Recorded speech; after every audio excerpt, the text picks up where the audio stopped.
Ukrainian President Volodymyr Zelensky and his wife had a broad-ranging discussion on Ukrainian television this morning, literally just hours ago before we're making this telecast here today. And one of the big topics, of course, that came up was the Russia-Ukraine war and how Zelensky plans on ending it and what the terms may be, all those critical issues that every Ukrainian certainly cares a great deal about.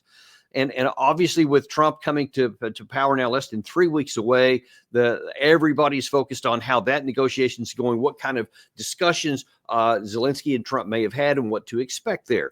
One of the big bombshell interesting things come off right off the top is Zelensky explaining that actually he thinks that Putin is scared of Donald Trump.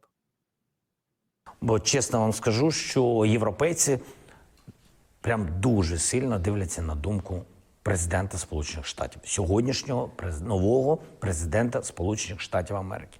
Від нього багато всього залежить. Факт. Бо він, ще раз, рішучий. Я думаю, Путін боїться його, тому і робить саме такі кроки, щоб деякі голоси від Кремля все ж таки якось дійшли до адміністрації Трампа. Для нас перемога, ніхто їм все одно не даруватиме ні наші землі, ні нашу незалежність. Питання, яким шляху. Всі говорять про мир, але коли ми говоримо про справедливий мир, це сильна Україна. Це серйозні гарантії безпеки, недопущення того, що Путін знов прийде з агресією. Okay, so sorry for that. The translation on that particular portion was a little awkward. It was machine translation. That's the best we could come up with. But we felt it important to show that clip because it's only been commented upon a little bit and so far in the Western media. But you need to see the context of it. And the interesting thing in that is that he says, well, I think Putin is afraid of Trump, doesn't know what he's going to come out and do. But he says that the European side actually listens to Trump a lot. And I think that's absolutely accurate, that the Europeans are literally no one is going to do anything different than what Trump says. So they will all follow his lead one way or the other. I can't imagine any European leader, whether it's Keir Starmer in the UK or Emmanuel Macron. The only possible exceptions might be, someone like Meloni or something from Italy who kind of charts her own course there. But by and large, there's not going to be anybody who's going to stand opposite of Trump in Europe. On the other side of the line of contact, however, on the Russian side, a little bit different of a story. One of the other situations or the points of that clip right there that he kind of gave an allusion to. And by the way, the question that was posed to him was, hey, you're saying that you want a negotiated settlement, but how can you not give away land and get some kind of a negotiation? And so he says, well, the definition of peace in that clip that he played there is he tried not to answer it. The answer is self-evident. They're going to have to give away some land. It's not even possible to contemplate any other outcome because they have physically tried everything in their power militarily for the better part of 3 years to oust Russia forcefully. They can't do it. So now it's going to happen. But you see a pretty dramatic change in the definition of victory that he's telling his people on national television in Ukraine today.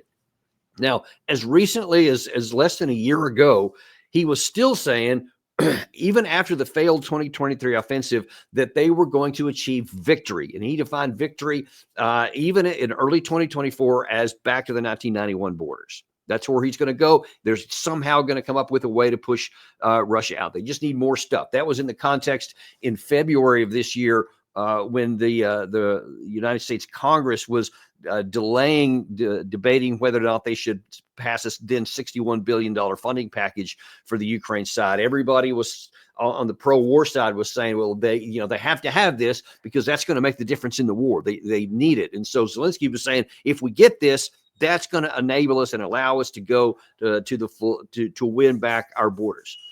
Even as it got in later into the summer, after they got that, then there was talk then about that was when the F-16s were allegedly going to come in at the beginning of the summer. It ended up not happening until much later. But at the time, they're still talking about it. And they're saying, yes, this is going to be the change. And so we're going to have ultimate victory and Russia is going to be out of our lands. That changed around the autumn timeframe. I think one of the things that kind of was responsible for this shift aside from the continued territorial losses on the Ukraine side, was an observation that, okay, we got HIMARS, we got ATACMS, we got the F-16s, geez, we got everything, and it's not even slowing down the Russians. We got the $61 billion that was eventually cut loose. Then all of a sudden Zelensky starts saying now he wants a just peace, and that he reiterated again in that clip we just played there. And he's defining a just peace as, well, we want the terms to be on our, we want the negotiations to end on our terms, something that we like. And yeah, we're going to have to give away some land for a while, but we'll get that back later on in negotiations through diplomacy. That's what he's trying to sell to the Ukrainian people. Now, problem is that's running into a big buzzsaw because, first of all, Putin is not afraid of Donald Trump. He respects him, and that has been reiterated recently by Sergei Lavrov in an interview with Tucker Carlson. We played some other clips here. Putin himself has said, I'm willing to talk to Trump. I actually desire to talk to him. So he's willing to have negotiations with no preconditions. The talks can begin. However, he has been very clear that the what I'm calling the June 14th lines that Putin has said, we've shown you many times here, where he says it's all for the oblasts, no NATO in Ukraine ever, and a non-aligned status. So militarily neutral Ukraine. So there's other things that are involved, but those are the key fundamental things that Putin is absolutely unequivocal on. Nothing short of that can even be discussed. But then Zelensky goes on in there to talk about how he's putting all his hopes in the fact that Donald Trump's personality may be able to accomplish what all the military hardware I just mentioned has failed to do. Трамп може бути вирішальним. І я думаю, для нас це найголовніше, що він, його якості, вони такі є. Він спроможний бути вирішальним в цій війні.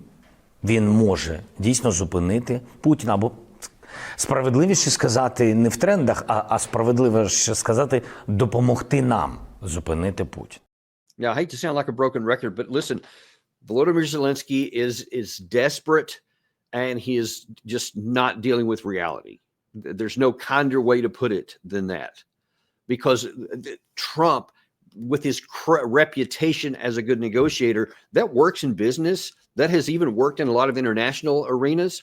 But as we saw play out so graphically in 2019 and in the first Trump administration, that can only go so far. I mean, you saw what happened with Kim Jong-un. He had made some significant progress to lower the tensions between the United States and North Korea. You may recall the Rocket Man and all lakes of fire and all kinds of hyperbole between Trump and Kim, and then he was able to, with his personal negotiations and his willingness to talk, it was the first American president in decades to meet with the leader of North Korea. They developed some sort of personal response, and they actually moved things forward until it went down in flames in Vietnam in 2019. And then after that point, it basically just stayed frozen and didn't do anything positive at all for the rest of the time. So Trump's negotiating positions and his ability to talk to things evaporated at that point. It made some progress, but then it stopped when it came to, is the North Koreans actually going to give in to his side? Trump famously left the Hanoi meeting there in, I believe it was February of 2019, because he wanted a better deal from Kim Jong-un. Kim Jong-un was in a position of strength in that negotiation, and he just said, no, we're not going to do what you want, and that ended it right there. That's what we're facing here. If Zelensky is putting his hopes that the personality of Donald Trump will convince Vladimir Putin, who is in a profoundly stronger position than Kim Jong-un was in 2019, then he is setting himself up for, and his country up for, a very bitter disappointment. I'll just categorically tell you, there is no chance that the personality of anyone, Donald Trump or anyone else, the collective West, all of the NATO leaders combined, if they're all literally singing from the same sheet of music, will not convince Vladimir Putin to do something that is against his interest when he has the power not to do it. That's just the hardcore reality that we have to have, and why I say that Zelensky is not dealing with reality. That may be what he wants, But you have to be able to attain what you want. If you're going to have a negotiation and you want to change the current status, whatever it is, your side has to have some leverage that causes the other side to say, all right, I'm willing to give in on this. I'll take this in order to get this over here and move the line a little closer to your side. There's not. Listen, this is the equivalent of a high stakes poker game. Big pot of stuff in the middle. These two high powered players, Trump and Putin. And then you look at the camera, it pans over, and you see Trump's hand, and he's got lots of 3s and 5s and a 7, maybe 1 9. And then you spin around and you see Putin's hand on the other side, and it's almost all face cards, or 9s, 10s, jacks, queen, kings, etc. Maybe an ace or 2. Look, folks, it doesn't matter if you want to, think that you can have a good poker face, or that you're willing to gamble and whatever. If you're holding the cards that are all the face cards, and your opponent only has lower or middle cards, you're not going to give in on anything. You're not going to hand over that pot and any kind of a bluff that may happen, because you have the upper hand. That's where we are. Now, Zelensky continued on in that conversation, and he said, you know what? I'd also like to have some security guarantees from the United States. Безумовно, будь-які гарантії безпеки без Сполучених Штатів, я вважаю, це слабкі гарантії безпеки для України. Безумовно, я хотів би, щоб цей план, який буде пропонувати, кроки, які буде пропонувати президент Трамп, щоб це співпадало з нашим баченням, а по-іншому не може бути. Ми, Україна, це наша незалежність, це наша земля і наше майбутнє. Тому їх просування, те, що вони тиснуть на хлопців, які втомлені, це також факт. Зробимо все, принаймні, щоб в січні стабілізація була фронту. Listen, spin can get you a certain distance.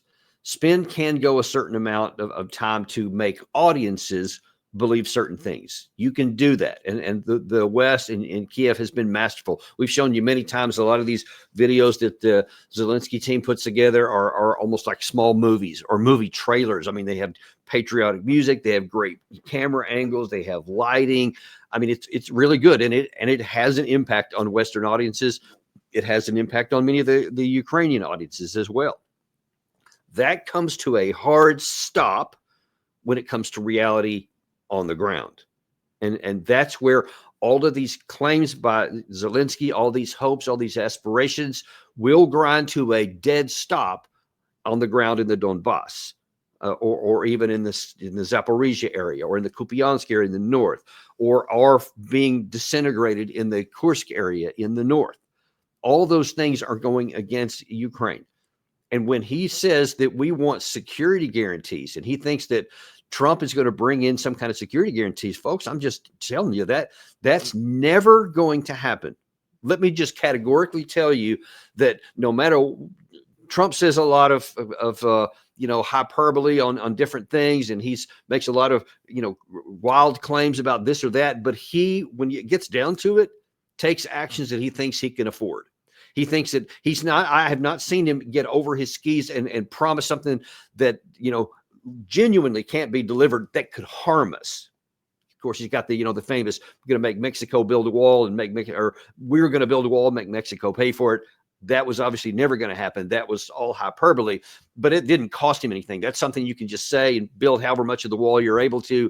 But at the end, it may be a little egg on your face, but that's it. But when it comes to taking actions that could harm America, he has shown consistently that he's not willing to take a foolish action.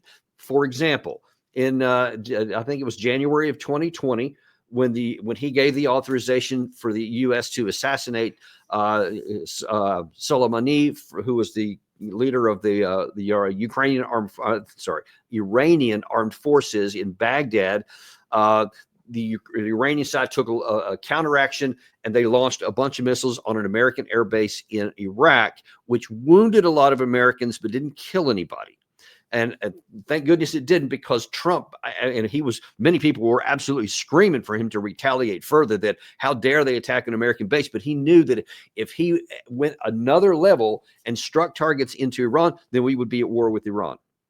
And that was the last thing he wanted. He did not want to have an unnecessary war with Iran, that we didn't have the resources, the manpower, the military training, or the preparations militarily to go into fight a war with Iran. So he didn't take it. That was the wise course of action. It would have been foolish for him to do that, and he didn't. So we can expect that same kind of engagement here, when the idea that the U.S. is going to put American national security on the line, risk the U.S. armed forces, risk the American homeland, that if anything happens to Ukraine, that we're going to go into war with Russia, forget it. It's never going to happen. So he can hope that wants to take place all day long. It's not going to, ever. Not now, not later. The next thing that he was asked very candidly by the Ukrainian TV personalities there, how is this war going to end? Я не знаю, як закінчиться ця війна. Тобто я вважаю так, якщо я зроблю більше, ніж я можу, то, напевно, тоді я буду на це дивитись більш позитивно. От тільки так я можу відповісти. Я сьогодні, для мене це не є фокусом сьогоднішнього дня просто. Це не є для мене сьогоднішньою ціллю. Okay, ouch. That was one of the moments where truth finally came out. He has tried to spin things positively. He's tried to show all these aspirations he wants, but when cornered on how will the war end, I mean, you saw him. He's always been very deliberate in his words. He's always been optimistic and positive, and then all of a sudden, when it comes to this, he's halting. He's stuttering. He literally stops in mid-sentence because he doesn't, just intuitively, he doesn't want to lie and say, well, I'm going to get back to the 1991 borders, nor does he want to say, well, I'm going to give away some land here. So he can't say either one of those things, which are true, or one of which is true, one of which would be a lie that no one would believe anymore. He just says, well, it's not really a focus of mine. Now, can you imagine that? Just to put yourself in the position of the Ukrainian people, and you have the president of your country on national television, when asked, how's the war going to end, says that's not really a focus of mine. And then doesn't answer the question and moves on to whatever's left, leaving you, and especially the millions of people who have family members or loved ones or friends that are fighting on the front lines. They're wondering what's going to happen next. And it leaves them very unsettled, of course. And I'll tell you one thing that leaves them also unsettled. They're aware of what's going on. There was some, I didn't have time to show them or get them prepared today, but there was some reports I saw on Deutsche Welle and several other ones about, had been, I think CNN was even one that had been doing some reporting in Kiev on the ground. And there's, if you haven't seen it, there's this huge display there kind of in the Maidan Square, where there are literally a sea of big and small and medium-sized Ukrainian flags representing lost loved ones. It's literally just a sea of flags that you see all over the place. And they had interviewed a lot of the people. Nobody wants to give up territory, but they all want the war to end. They are all terribly worried about their loved ones, that they don't want a flag to represent them, all those that are on the front lines right now. And they also recognize, they're seeing more and more reports that things on the front line not only are not going well, not only are the Ukraine side losing territory by the day. I did a detailed story yesterday. Go back and look at that. It's on our channel and on our both the live and the video tabs. You can see it there. There are 6 major towns or villages that have been represented all on the Eastern Front. All have now, almost all of them have either fallen or about to fall. Yeah, that's the one that you see there, how much territory had been lost in the last 6 months. And Russia has now taken most, if not actually all but about one of those. Pokrovsk is really the last one. All the rest of them are completely gone or just on the verge of being gone. Those also the last of the areas where the defensive positions are in, and it won't take much more for the Russians to punch through that. And then they could literally just have a wide open field to the interior of the country, should they decide to push that. There's also a risk that the Russian military could finally, belatedly, bring in a big push in any one of these really brittle areas and literally just punch a hole in the Ukrainian defense. And then they could just, theoretically anyway, flood military vehicles and troops in through this hole. and then the entire front could literally just collapse and roll up from one side to the other as the Russians could come in and then flank the entire line.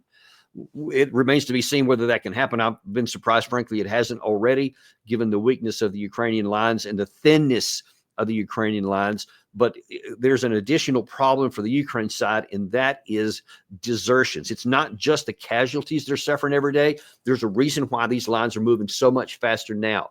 And Alex of History Legends, one of our guests that we have, and by the way, he's going to be coming back here in about a week and a half. Look forward to that very much. But he had a new video out this morning that talked about desertions. Check these numbers out. On the 26th of April, Ukrainian lawyer Rostislav Kravets also mentioned over 100,000 deserters. This was in spring 2024, but since then the situation at the front deteriorated quickly. You can imagine the scale of this desertion crisis by now. How many more Ukrainian soldiers may have deserted between summer, fall, and winter of 2024? In December, Union wrote that according to some reports, the real number of deserters may have reached 200,000 people. And there was actually another article in Business Insider earlier today also that reported that the Ukraine side is investigating that its special French trained brigade, the 155th Mechanized Brigade, had mass desertions even before the unit had been trained in France and even before it had been deployed onto the front lines.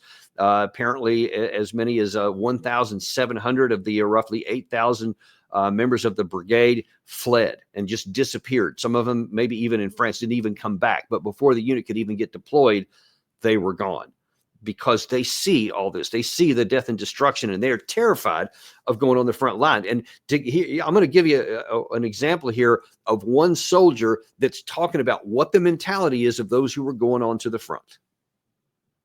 Розбили. Ми відходили, відійшли. І багато з пацанів вже ніхто не хотів напередок вертатися. І так, якось так. А комбат почав збирати ще, хто лишився, щоб ще раз відправити. Багато не хотіло йти, і то стало так, як підштовхом. Що жити хотіли всі тоді. Молоді хлопці, не дуже обстріляні були такі, всі села, всі такі трудяги. That was our trigger, he said. We just wanted to live. And listen, folks, spin ain't going to work on these guys. You can make all these, bold statements all day long. We showed you a couple of days ago the Zelenskys statements that he made on New Year's Eve, and it was another one of those dramatic shots. He's got the big winged victory statue that's in the Maidan Square behind it, and you're just talking about victory and how our people are winning and all this kind of stuff. That works on people who aren't at war. It doesn't work on the people who fight the war.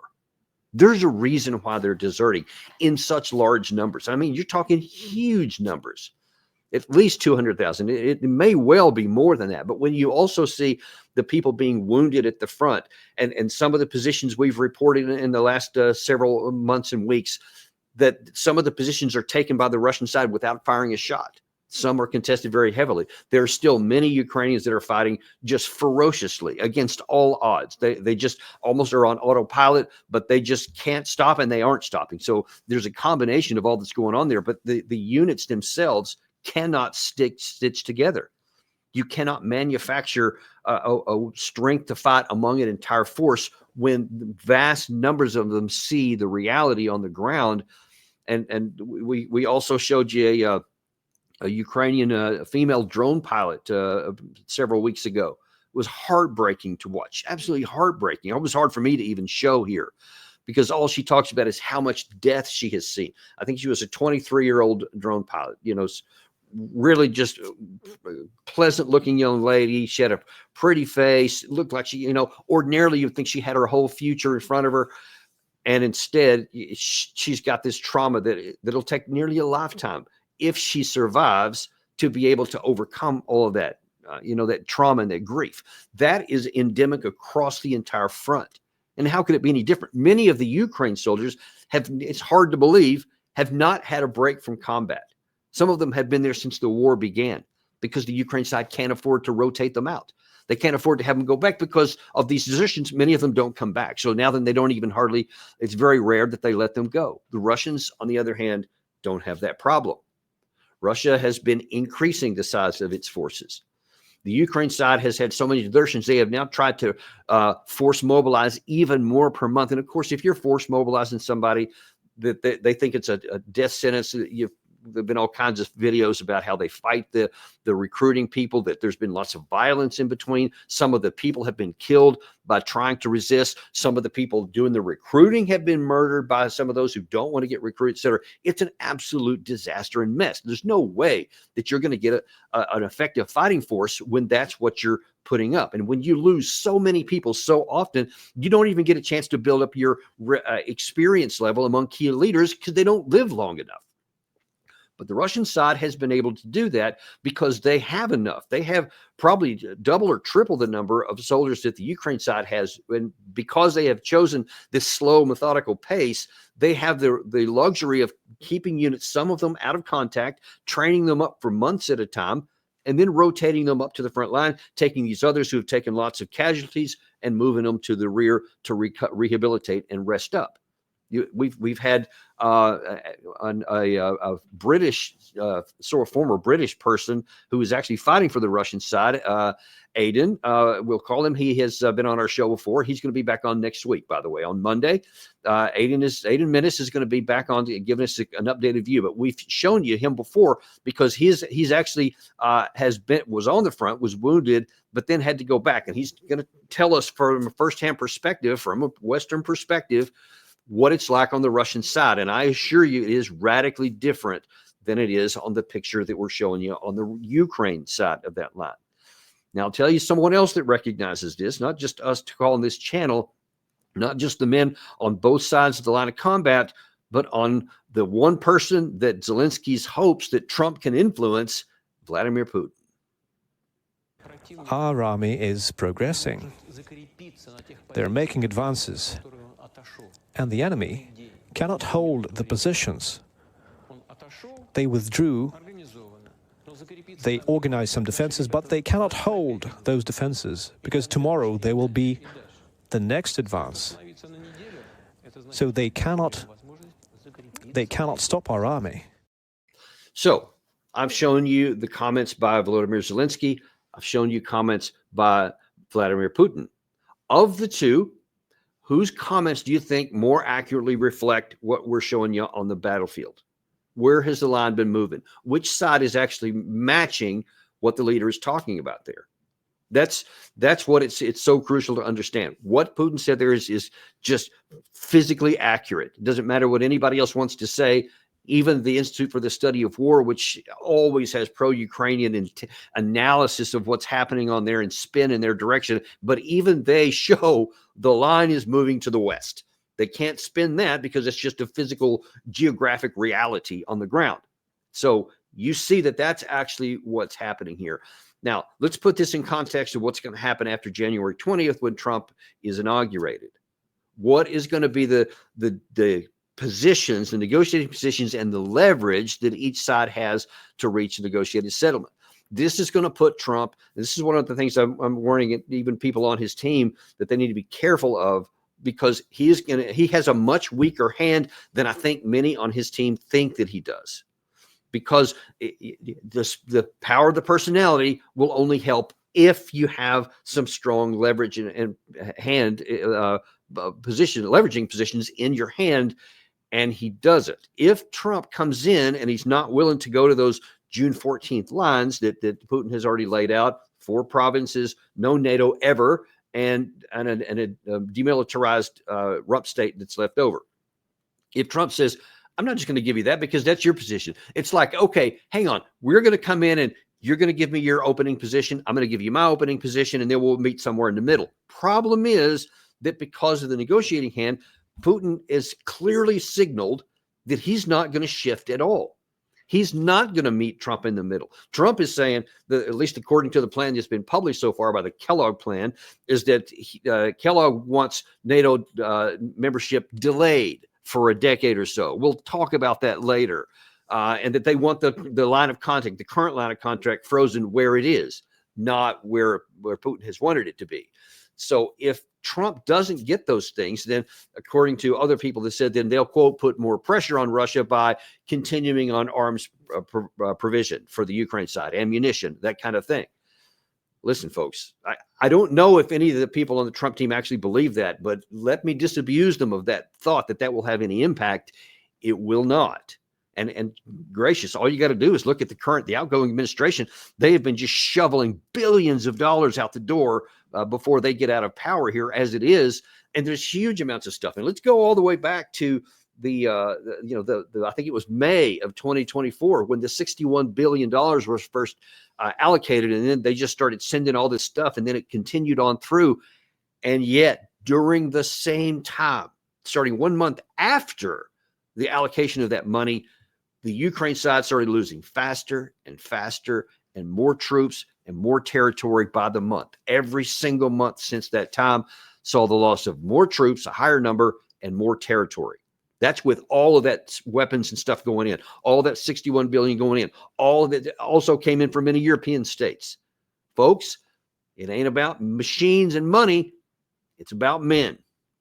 And the Ukraine side doesn't have the manpower. So it won't matter whether the Western side sends in a whole squadron, 3 squadrons of F-16s. They don't have the manpower to use them. If they send in a whole brigade, a whole division worth of U.S. M1A2 main battle tanks, some of the best stuff that we have, it won't matter because they don't have the trained personnel that knows how to use them.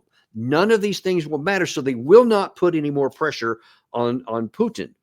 So then the question comes for Trump, what happens if you don't agree to that? Well, I'm going to show you something on the map here that's going to highlight one of the problems that Trump may have. I told you yesterday that there was, as of January 1st, the Ukraine side said, you know what, this limited oil gas pipeline that we've been allowing to transit our territory to go to some European countries, that's now off the table. So it's now shut off. Well, one of the victims of that is Moldova, which is right here. And so they now have lost the ability to generate electricity from natural gas. Now, apparently they had a heads up on this, so they have enough coal to last for 50 some odd days. So roughly toward the end of February. But this area right here in red, this is called Transnistria, and this is basically a Russian-occupied area. I won't go into the details of it and the history, but it semi-broke off from Moldova a long time ago. It's been there for quite a long time, and they are dependent upon lots of support from Moldova. There's obviously lots of antagonism between the Moldovans and the Transnistrians here, which are primarily ethnic Russians. But they're now saying that once the coal-generated electricity runs out, that they're no longer going to send it to Transnistria. So all the Russians in here are going to be left high and dry at the worst part of winter. I mean, literally with no power of any kind. And then that's going to put pressure on the Russians. Will they go? And you see, it's not very far to get from here to there, at least on the map, it's not. But the question is, will Russia then say, okay, if we keep fighting, and these are the areas that I had mentioned that are part of the 14 June plan from Putin, that he's going to say you have to negotiate away, or we'll keep fighting to get them. If they do that, will Russia send enough troops down here to potentially cut off? And by the way, let's go in here. This is Odessa, one of the port cities here, which is hugely important for commerce and everything else for the Ukraine side. If Russia says, you know what, we're going to put forces down here, cross the Dnipro River, which by itself would be very hard, but they have the combat power to do it. And then they say, we're going to have now complete the land bridge all the way across and link up with Transnistria so that these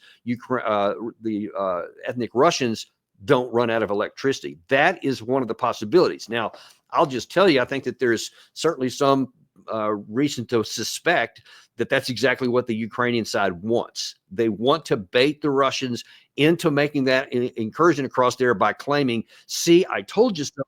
Russians are bent on more conquest and territorial. No one will care that they were drawn in by this issue here, because Russians historically don't leave their people out in the lurch. No one will care that this was all started because Zelensky chose to cut off the electricity and the gas so that they would draw themselves in there.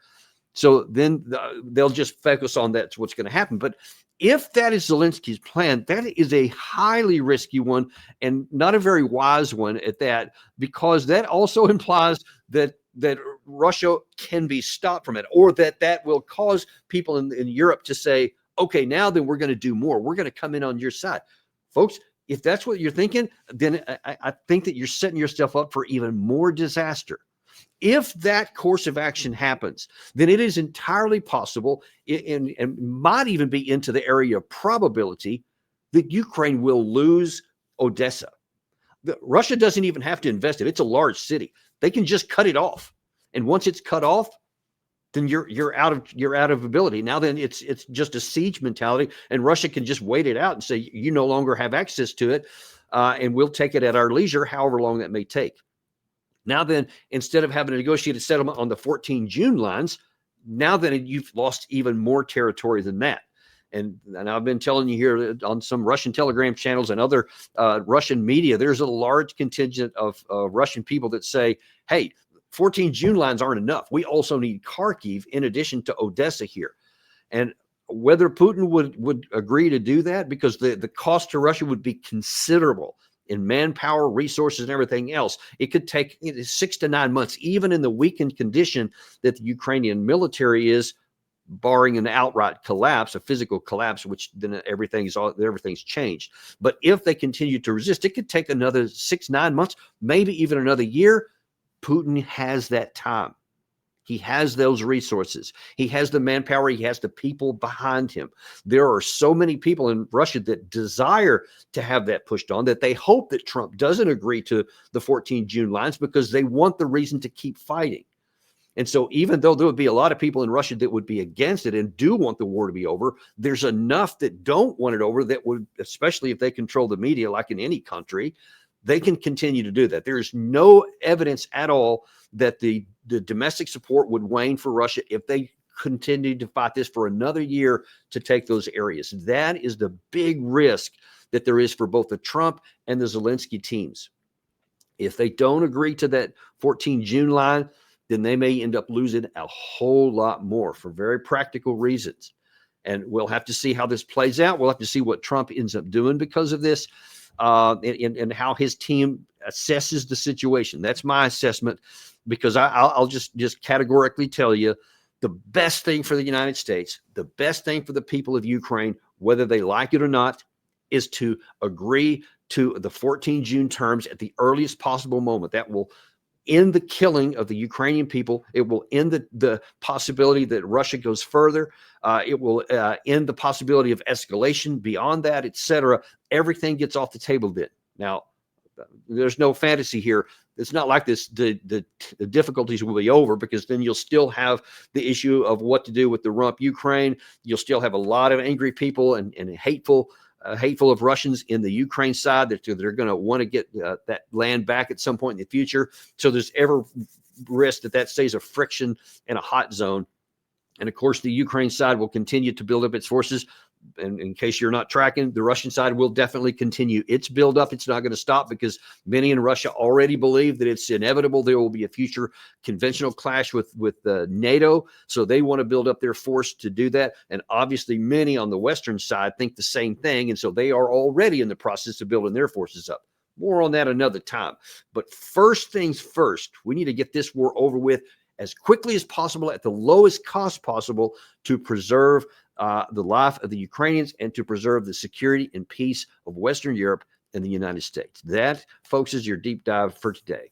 Like I said, be sure and join us on Monday. We are going to have Aiden Minnis back, one of very popular guest that we had there, because he's given us a glimpse of this. Again, you just don't get on Western media. No one wants to cover anything on this. You see all kinds of CNN and Deutsche Welle and a bunch of others that are going on to the Ukraine side and telling you that, but nobody's giving you a glimpse of what's happening on the other side. But we at Daniel Davis Deep Dive are going to do just that. Thank you very much, and look forward to seeing you on the next episode of Daniel Davis Deep Dive.